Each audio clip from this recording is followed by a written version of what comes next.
panel. Welcome, welcome, welcome. So, this few minutes we're going to be looking at having stigma conversations, creating safe spaces, and managing difficult dialogues. How many of you know some dialogues can be very difficult? Very, very difficult. So, I've got 3 ladies and a gentleman. So, I'm just wondering whether I should start with the gentleman. Or are we doing ladies first? Gentlemen, we're going to give it. Look at the trick. He made sure he sat at the end so he can be the first one. Okay, we'll let you go. We'll start from here, isn't it? And go that way. All right.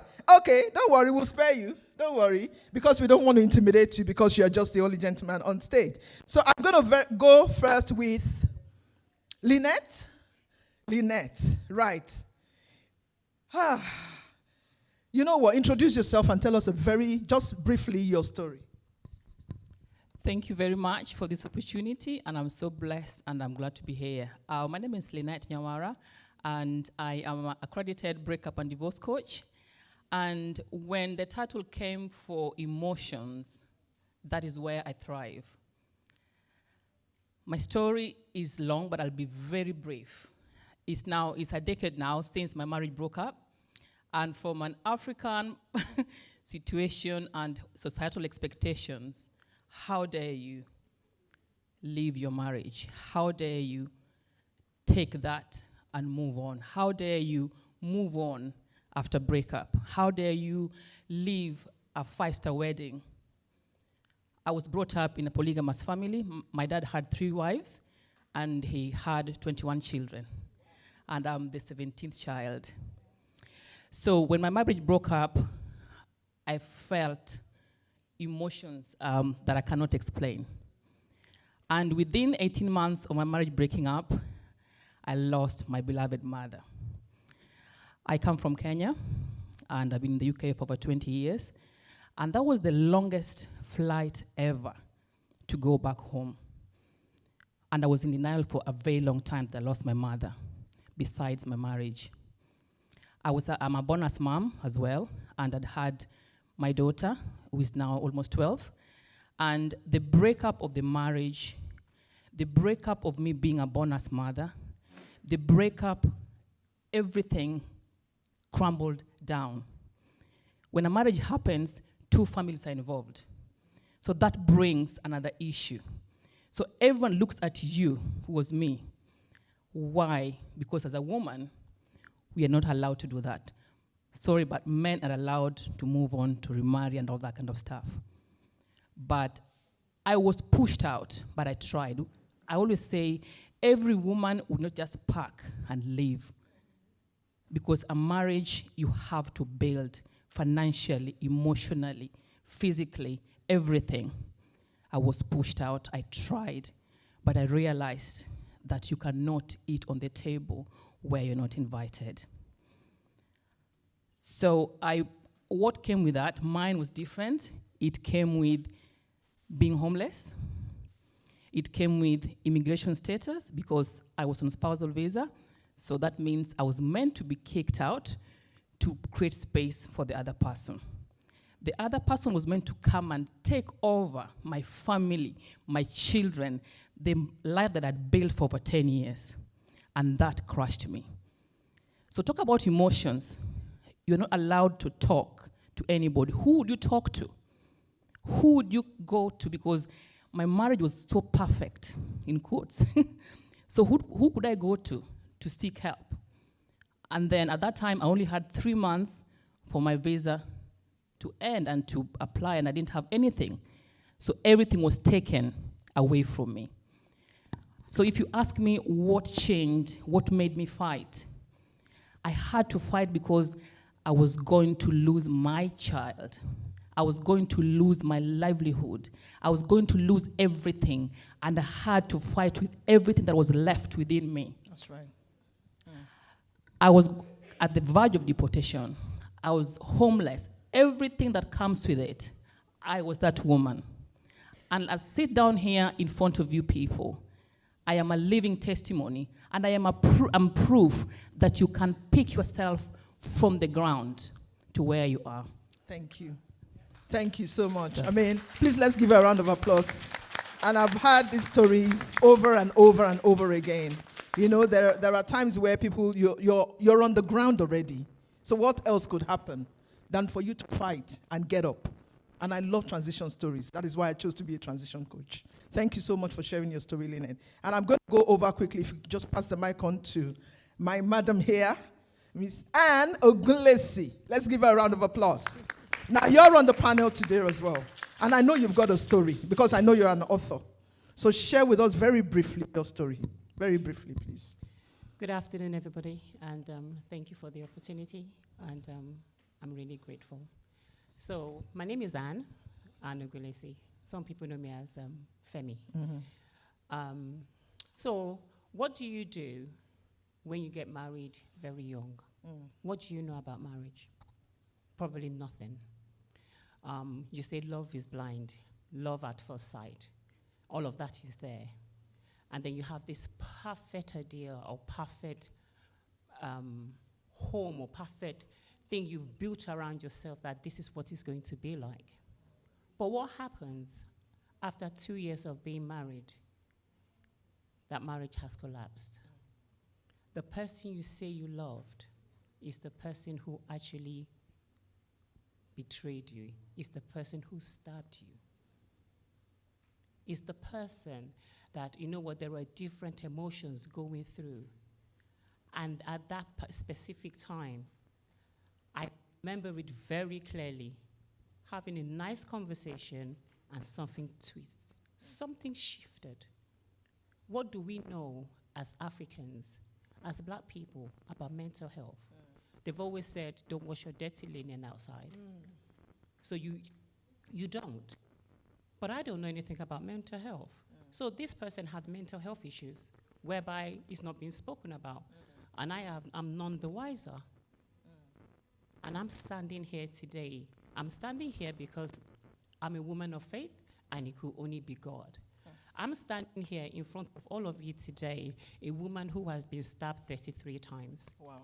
Nobody knows. Even the doctor said, I don't know how she survived that. Not one medical doctor, not two, not three, but 4 in different occasions have said to me, you are the second person that has defiled that. Medically, it is not. And I knew it was God. I was raised in a Christian home. Even though I was not a born-again Christian, I still hear God. God said, stop talking so that he stops stabbing you. But I didn't understand the voice of God. I heard the voice so many times, and I think God thought, if I don't shut her mouth up, just like they did with Zachariah, she's going to go. So all of a sudden, I stopped talking, and this guy stopped stabbing me.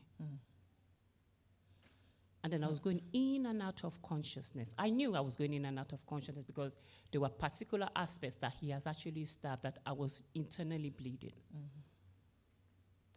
But when he now committed suicide, when somebody jumped from a 13-story building, what do you do?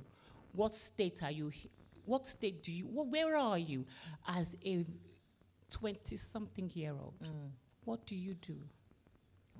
All I knew was I heard that bang. And instead of me to call an ambulance for myself, I was still calling an ambulance for him. I thought he would be saved. I thought something would happen.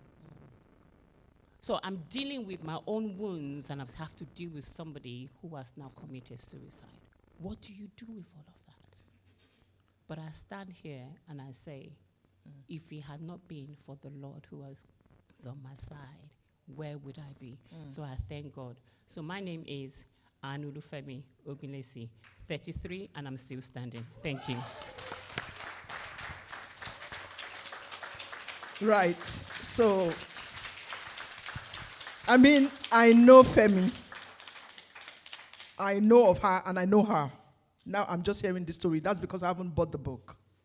Okay? And, of course, we haven't had a close relationship. I mean, it's been a long time. We used to go to the same church. And please, you need to bring the book up so at least I can show people, please. And when she says 33 and still sending, she's not 33 years old. She doesn't mean 33 years old. She was stabbed 33 times. I mean, you hear some stories, and when you think what you're going through is bad, you hear other people's story. You hear some story and you say, you're I mean, I'm just lost. I'm lost for words. I'm lost for words. So please, 33 and still standing. Get this book. I'm getting this one. I'm buying this one before we leave. Thank you so much for sharing that. Thank you. Now, Veronica, you did some poetic storytelling earlier before we went for our lunch. Do you want to tell us a little bit about how that came about? Because I'm sure there's a story behind what you're doing now. Right. I'm just in awe of Anne. Yeah. I'm just... Yes. Wow. Where do I begin? Okay, so I came to England in 1963. I was sent on BOAC Airlines from the Caribbean to be raised by an aunt here in... Sorry, what's BOAC Airlines? BOAC, it's now I what wasn't is born in British. It's now what is 1963, British. Yes, I forgot. You're a young lady. You're one of the younger ones. British Overseas Airline Corporation or something like that. Okay. Right? Which is now British Airways. Right. So I came here in 1963 as a 2-year-old. I was born to a teenage mum. My mum was 16, I think she was 15 when she conceived me and 16 when she had me. She didn't live anywhere, she wasn't secure, and her mother had already left her the year before to come to England to marry someone, so she was left on her own. Lovely girl, left on her own, no mum, no father to protect her.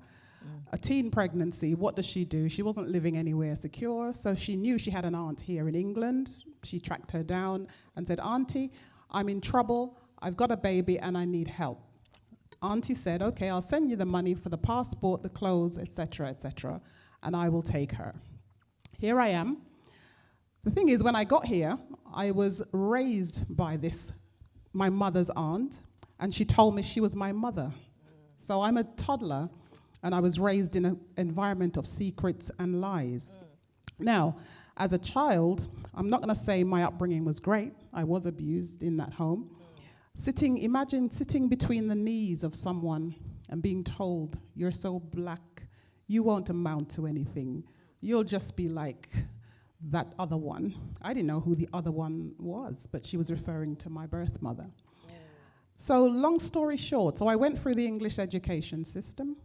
I got married after college, had 4 children, married to a lovely man, still married, 43 years, and I haven't killed him.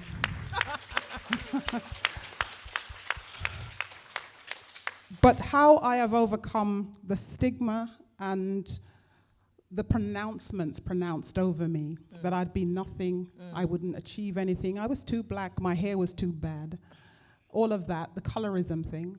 But I stand here, or I sit here today in front of you, as I said, I shared with you earlier, yes, December, I'll be that age. And I've been on the stage. In 2016, someone said, "I'm doing a showcase and I need some performers and I need some artists, some writers, poets, anybody." And I thought, now I've always been writing and hiding my stuff, my stories, my poetry, my little monologues, my little songs, just to write and hide them. But a voice said, "Say yes." I said yes. And I went on the stage for the first time in 2016 and shared some of my work. And I'm still doing that. As a consequence of doing that, I now do some theatre work. I've done 5 plays, small roles, but plays. Nice. Radio. And now I work and encourage others. My day job, by the way, is I'm a safeguarding trainer, safeguarding children's trainer. Okay. So I train individuals to make sure that children are safe from abuse and adults at risk. Amazing. And Thank you. that's it. That's me. So I'm sitting here today. You can overcome that stigma that you'll be nothing. And your evidence is what you do. All right? And you're not going to take on board all of that and live your life with that negativity and those pronouncements. I've broken out of that. I've helped 22 women become authors. Awesome. All right? So the only gentleman on the panel, Tolulokpe Olajide, thank you for sitting amongst these beautiful ladies and not be powerful. Okay. He calls them powerful. Share your story very briefly with us, please, if you don't mind. Very briefly. I've been married just over 3 years. We'd had a daughter who was 2, going to 3 at the time. My wife had a boy who was 5 months old, goes to the hospital, she had cold pneumonia, and comes back home. My mom still teased her that you had too much ice block. That's why you had pneumonia. Thankfully, doctor said, no, it has nothing to do with ice block. And so we're still joking around that. And then suddenly, I have headache. And 6 days later, she dies. So here I am at 35 with a 2-year-old and a 5-month-old baby. What do you do? I mean, life had just begun. We started, we're very faith-based. We started our journey with words that we believed God had given us. And here was the word which is not coming to pass, Genesis 24. So I'm now a widower, a single parent, and have grieving children. So that's my story, where it started from. So as I step into here, when I'm confused, I become intellectual. And so here I am, a week or 2 after my wife's death, and I mean, I heard it as well. There's still a scripture that I'm still not over yet, Romans 8:23. Someone said to me, all things work together well. And I remember the person's very senior, so I said in my heart, your wife should die. Let me tell you that, and let's see how you're going to react. So I think that began to make me question a lot of things. I enjoy speaking truth to power. I enjoy pushing back when I disagree respectfully. And I think it then led me on a journey of, wait, do young people lose their spouses? Why is there nothing out there that I've seen? Because and on top of that, I had sleepless nights, insomnia for 9 months, where I survived on 3 hours sleep every night. And I love learning, I love reading. So I thought, well, let's just read. Let's find out what this journey looks like. What do I do? And I think as a result of pushing back, of course, COVID happened. And in my anger and annoyance against cultural things that were said, I found other people that kind of were in the same boat and thought I was championing the cause of pushing back around how should you grieve? What does this look like culturally? What do I do now? I mean, with the children. But, I started a charity, and it's called Balanced Will. And ironically, it was birthed out of John 11 that talks about living abundant life. And I thought the loss of a loved one is not just about the person, but there are secondary losses associated with that. Absolutely. I mean, some days I want to shout at my children, which I'm still raising. Go to your mother. I'm like, oh, she's not here. I mean, they're at an age now where, bless them. They ask questions at awkward times. They want to see pictures. But what I'm learning is, while my wife is no longer here, but there are memories that we'll build together. Right. It's about how do we understand what this grief journey is like? Yeah. How do we support people through it? It's beyond the money that we give. Yeah. It's about how do we stand beside them. If I can tell a story very quickly. Very quickly. 30 seconds. 30 seconds is way too much. And I remember challenging someone, and I said, and people say, what do I say to someone that's lost a loved one? And because of that, people stop supporting people that are grieving. I feel that once funeral is over, everyone goes back to their life. And suddenly it feels like life is in slow motion, and everyone's life is moving so fast. Yeah. But we're asking the wrong question. The question we should be asking is, how do I journey with this person, irrespective of how they feel and where they are? And how do I help this person today So I have a challenge for you. If you know anyone that is grieving, please don't ask them, how are you? Just ask them, how have you been in the last 2 hours? Because that way they can tell you how they are, what's going through, and it's time boxed. And if you don't know how to help them, just say, don't ask them, how can I help?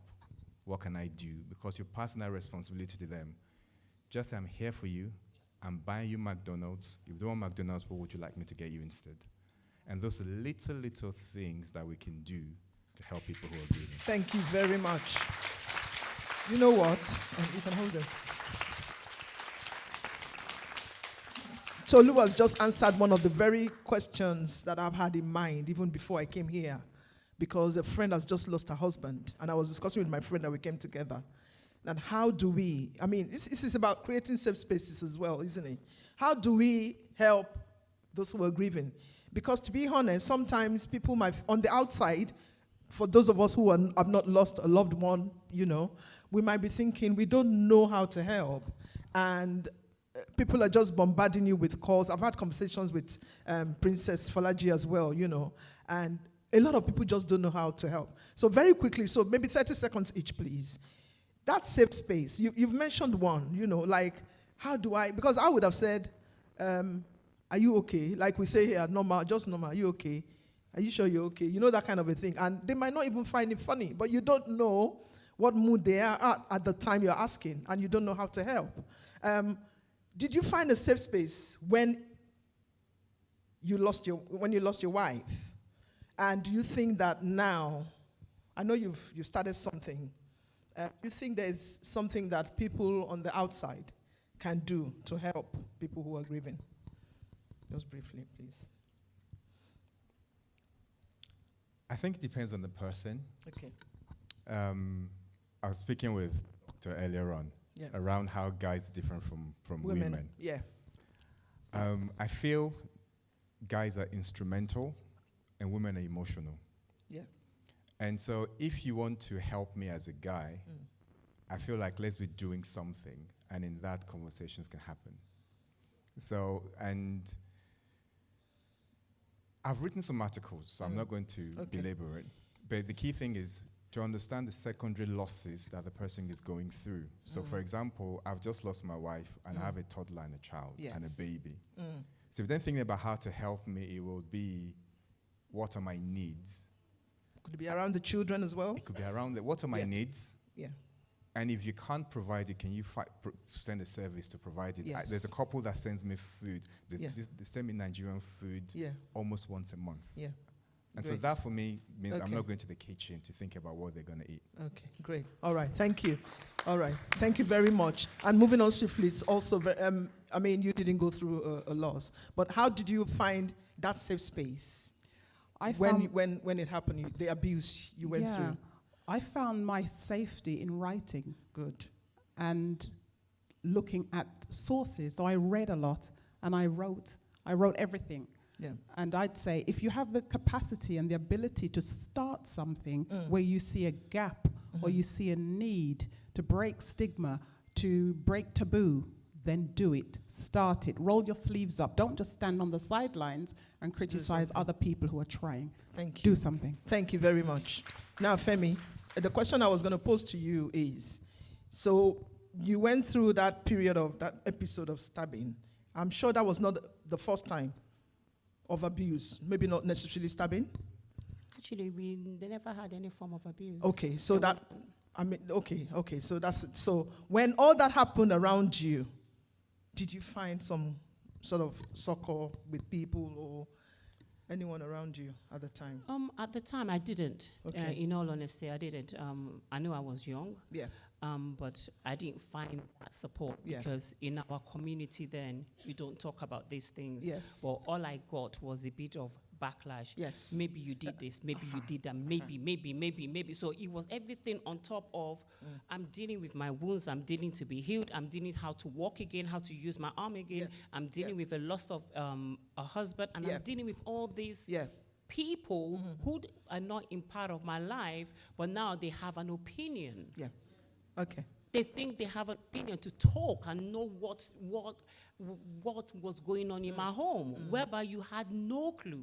You never knew me. Yeah. I knew this guy from when I was 10 years old. Wow. So it wasn't like I Wow. just Yes. saw one guy And just, random yeah. and I married him. Yeah. No. Yeah. Our families were friends. So that actually, it destabilized both families. My dad was hospitalized. Wow.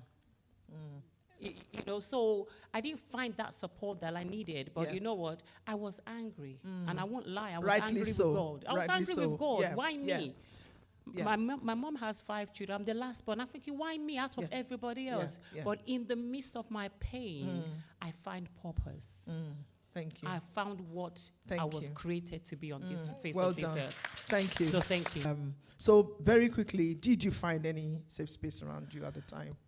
Wow, safe space? No, I didn't, but Okay. I had the support of my family. Brilliant. And Okay. that is why I am now a breakup and divorce coach, to help people go through that and to support them. Right. And talk about people judging you was very, very much and a lot going on. Yes. So all I can say for anybody who knows somebody always going through separation or divorce, you need to, first thing is to get support system. Yeah. And don't be afraid to talk. Okay. And seek help. And that's what I did, and that's why I do what I do. Thank you very much. So once again, please give a round of applause to my panelists. Princess